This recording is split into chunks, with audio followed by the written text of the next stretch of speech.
पुरंजनोपाख्यान की कथा सुनाई। एक पुरंजन है, एक पुरंजनी है, एक अविज्ञात है, एक पुरंजन है, एक अविज्ञात है। मतलब ईश्वर है अविज्ञात, जिसका कोई ज्ञान ना हो। इसे सीधी भाषा में समझो, एक ईश्वर है, ईश्वर का कोई ज्ञान नहीं होता, इसलिए उनका नाम अविज्ञात, जिसका ज्ञात ना हो।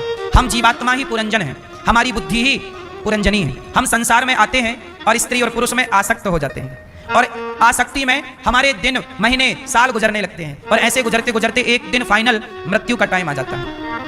और जब मृत्यु का टाइम आता है तो पुरंजन जब मरा तो अपनी पत्नी पुरंजनी का चिंतन कर रहा था कि मेरे बाद मेरी पत्नी का क्या होगा, क्या होगा। और जब पुरंजन मरा तो पत्नी का चिंतन करते मरा, तो उसे स्त्री बनना पड़ा।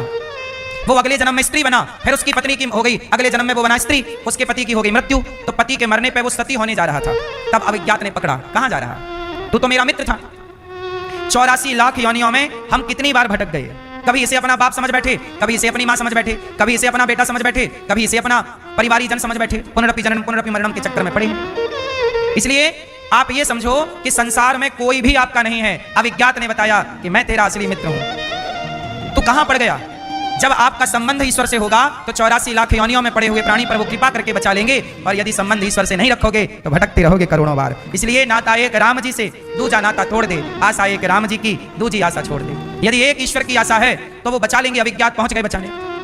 और पुरंजन जो अगले जन्म में स्त्री बना भटक रहा था, ये पूरी कथा केवल ये समझाती है कि मरते समय चिंतन जगत का नहीं, जगन्नाथ का होना चाहिए। ईश्वर का चिंतन हो, भगवान का चिंतन हो।